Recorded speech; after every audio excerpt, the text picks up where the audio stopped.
E aí, inclusive, é muito legal conhecer os bastidores dos livros, né, as histórias por trás aí das suas produções. E aí, até pegando um gancho do finalzinho da sua fala, que você comentou dessa preocupação que você tem ao elaborar os livros, de que seja uma leitura fácil, né, que cative também o público para quem você escreve. E aí, até trazendo aqui um dado, saiu uma pesquisa recentemente, retratos da leitura no Brasil, e ela mostrou que apenas 47% dos brasileiros são considerados leitores, né? Isso é, que leram livros nos últimos 3 meses.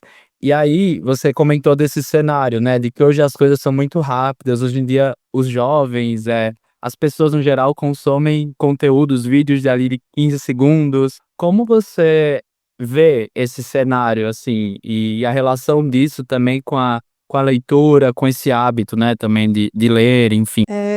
Eu acho que isso é muito preocupante, né? Porque assim, nós não somos ou não deveríamos ser seres dessa rapidez de estar pegando uma coisa muito rápido, passou, já não existe mais, já é outra coisa. Então isso aí é como se fosse, né, o descartável. A gente não pode, pelo menos no meu entendimento, né?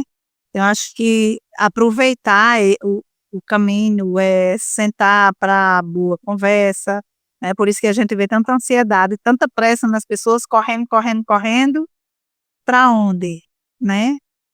E agora, José, né? Para onde é que a gente diz? José, para onde? Vai lá de carro, Gilmar de Andrade. Então, quando eu falei da questão dessa preocupação da gente ver, nada tão longo, para também não cansar, né? E ser mais agradável e você acabar conquistando para depois a pessoa poder ter Se aprofundar. o desejo, se aprofundar mais. E assim, também as ocupações mudaram, né? Nós temos que entender isso. Verdade. Então, as pessoas passaram a trabalhar em casa, passaram a trabalhar online. É uma ilusão achar que vai conseguir dar conta, né, de maneira satisfatória de muitas coisas e de várias informações que a gente também tem acesso hoje. Sim, é verdade. E a gente não pode querer dar conta de tudo, porque a gente já sabe que não vai dar, né? Ah, E também não vai. Então, esse dar conta do tudo aí vai acabar, né, realmente atropelando o que realmente importa. Então, a gente vai ter que priorizar. E a gente é muito influenciado. É verdade. E hoje em dia a internet pode ser tanto uma ajuda, quanto também pode piorar a vida das pessoas, né? A gente vê que a cada dia que passa está aumentando mais o número de ansiedade, depressão e muita influência da internet, das redes sociais. Mas a gente também, olhando por outro ponto, a gente estava vendo que a internet, às vezes, também ela pode ser usada como uma ferramenta. Porque, por exemplo, em cidades pequenas, aqui em Natal, por exemplo, nós temos um acesso mais fácil a bibliotecas, a livrarias, mas a gente estava vendo nesse ponto. Será que a internet não pode ser uma ferramenta no caso de cidades pequenas? Sim, sim. Ah, com certeza. O que é importante a gente perceber, ou pelo menos a gente entender, que a gente precisa filtrar o que é bom nisso, né, e o que não é, o que é saudável, o que é que não é, o que é que eu posso aproveitar, né? Se não fosse a internet, nós não estaríamos aqui, né? São Miguel, São Paulo, Natal, mas a gente não pode deixar que as nossas realizações sejam definidas por, né, pelos meios de comunicação, pelas redes sociais, pela internet e por outras coisas também. verdade. Celina, agora pensando em literatura nacional, na sua fala também você trouxe vários autores aí, a própria Raquel Queiroz, né, Graciliano Ramos, enfim. E o Brasil ele tem vários autores incríveis. Mas o consumo, a gente pode dizer que ainda é baixo de literatura nacional, até quando a gente olha, talvez comparado à literatura estrangeira, em determinados públicos ali.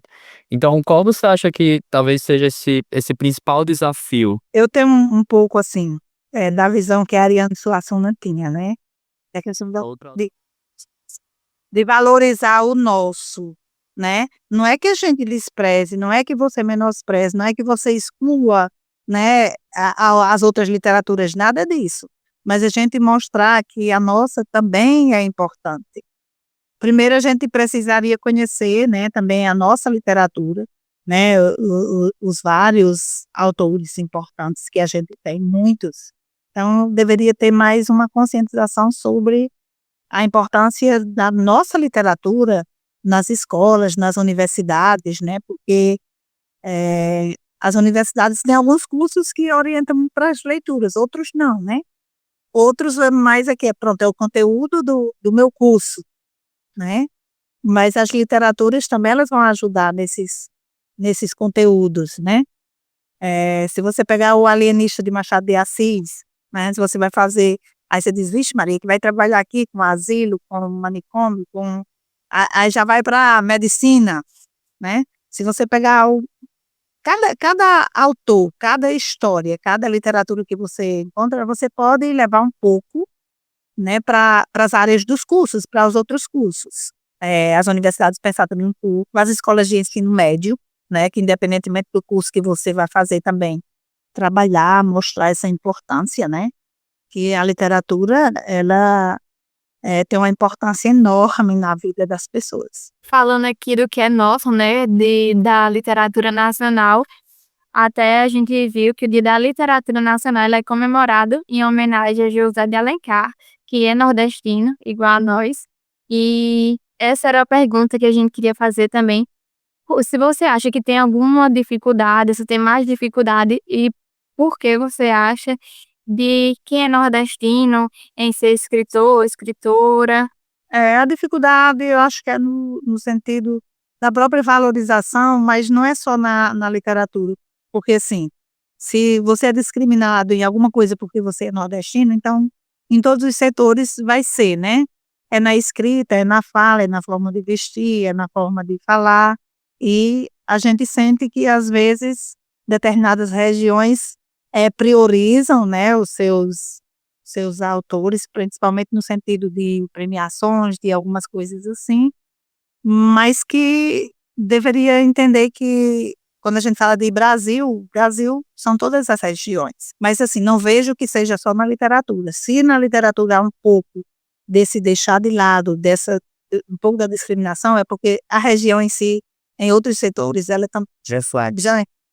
é um reflexo, né? É verdade. E você até já comentou um pouco sobre uma dúvida que eu tinha, mas se pudesse aprofundar um pouco mais nisso também, qual seria, você que ali é professora, né, já teve atuação ali também junto às escolas município também, como você vê o papel das escolas nessas questões, nesses desafios que a gente trouxe, né? Acho que tem até um outro contexto hoje em dia, que é a própria escrita, né? A escrita tem um papel, você conseguir ordenar ali de maneira lógica suas ideias, histórias, as memórias que a gente tanto falou, né? E hoje em dia até com inteligência artificial, enfim, tantas coisas que a gente vê. Então, como você enxerga esse papel das escolas? Deveria dar mais uma olhar diferente, né, e investir nessa questão das produções. Apesar da gente sentir que a dificuldade das pessoas hoje é grande no sentido de escolher uma coisa para fazer que não renda muito dinheiro, né? Muita gente diz assim, mas eu vou fazer isso porque hoje todo mundo enrica de forma, não é todo mundo não, né? Algumas pessoas enricam de forma, né, muito rápida, né, muito diferente. Então, eu vou só trabalhar nesse aqui, se não der dinheiro, não é legal, não é bom, né? Aí, assim, sempre assim, até na escola, às vezes, quando a gente diz, vamos fazer isso, vamos fazer assim, mas pronto, eu vou ganhar o que com isso aqui? Sabe? Tem o vale ponto, tem o vale nota, tem isso, mas também diz tem assim, a gente sente que tem muito essa questão do fazer alguma coisa para ganhar. Se for valendo dinheiro, aí vale a pena. Se não for, aí é a vez da escola entrar e mostrar a questão da realização pessoal, né? E também descobrir o gosto. Como eu sempre falo em minhas aulas, você tem que despertar o artista que existe dentro de você. Aí você só vai descobrir se você testar, né? E aí a escola também tem esse papel Eu de também estimular. também tenho esse papel, né?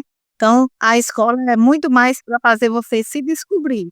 E agora, só para finalizar, a gente queria saber, nesse momento, se você está escrevendo algum livro, se você está em algum projeto, com algum plano. eu estou, assim, eu estou com um plano, estou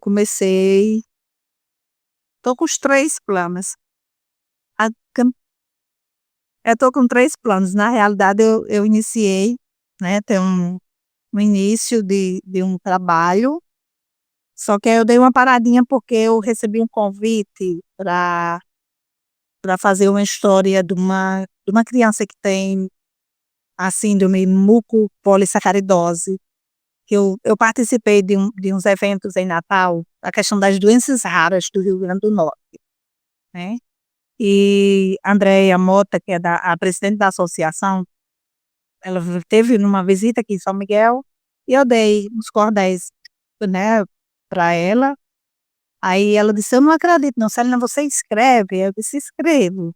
Ela disse: "Mulher, nós estamos faz tempo atrás de uma pessoa para escrever aqui uma história e a gente não queria nesse gênero e não tinha encontrado". Aí eu disse: "Pronto, se você quiser".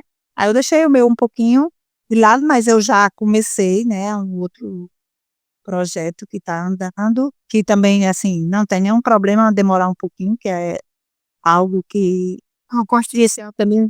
Aí o que eu estou escrevendo aí depois é que eu vou dizer a vocês, que assim, eu comecei, mas não tenho assim, comecei 2, na realidade, comecei 2 projetos, né, mas surgindo uma ideia. Raquel de Queiroz disse que, a questão da escrita do livro, assim, é como uma criança que você tem, né, tem que sair. Aquela coisa, enquanto não sai, você não sossega. Aí vai produzindo. Tá. Isso aí, tem que dar vida às ideias, né? Trazer ali as ideias pra realidade. E a gente vai aperfeiçoando, né, vai tendo a ideia, vai começando a anotar alguma coisa também para não fugir, depois você vai vendo se vai ali, apenas se vai sair alguma coisa boa também dali. Isso aí. E a gente como do lado, né, como leitores, assim, a gente vê o final, assim. Mas imagino que para quem escreve, o mais legal é o processo justamente, né, das ideias, de você organizar ali. Bom, e para finalizar, que mensagem você deixaria, assim, para os jovens micaelenses que desejam ser escritores ou aqueles que querem ter contato com a leitura? A mensagem, né, especial, e não acho que não é a mensagem final, né, é realmente uma mensagem de incentivo, que se você tem vontade de fazer uma coisa, faça, né, se tem vontade de escrever, escreva, se tem vontade de desenvolver o tipo de arte, faça, mas especialmente tenha consciência de que tudo que você vai fazer vai ter que ter o compromisso, a responsabilidade, vai dar trabalho, né, mas como você disse, o satisfatório, quando você vê realmente o resultado final, aí você diz: "Não, isso aqui é uma vitória minha, conquista", né, porque é uma coisa que você consegue, sem trabalho, sem se dedicar, sem atividade, na realidade você conseguiu, mas não foi vitória, né, porque vitória é quando tem e você vence os obstáculos, você vence o tempo, você vence, né. Então é importante você saber: eu sou capaz, você é capaz, fulano é capaz, então que você faça, se dedique, né, dedique seu tempo a coisas melhores. Então nós temos muita coisa boa aí na internet, temos, mas nós temos muitas outras coisas boas nas prateleiras das bibliotecas, né, que podem nos conquistar muito mais e fazer a gente também, né, desacelerar de outras coisas. Com certeza. Muito obrigada, Celina, por participar desse momento tão importante com a gente. Parabéns por toda a sua criatividade, por todo o seu trabalho. Muito obrigado, viu, Celine? Já ansiosos pelos próximos projetos aí também. E a você que acompanhou a gente até aqui, nosso muito obrigado. Esse é apenas o primeiro de muitos episódios. Segue a agenda da gente nas redes sociais e encaminha esse episódio para todas aquelas pessoas que amam literatura e que precisam se reconectar com ela. No mês que vem, a gente volta com mais um episódio para a gente continuar conversando sobre esses temas que importam para a nossa cidade. Até lá e um beijo. Até, tchau, tchau.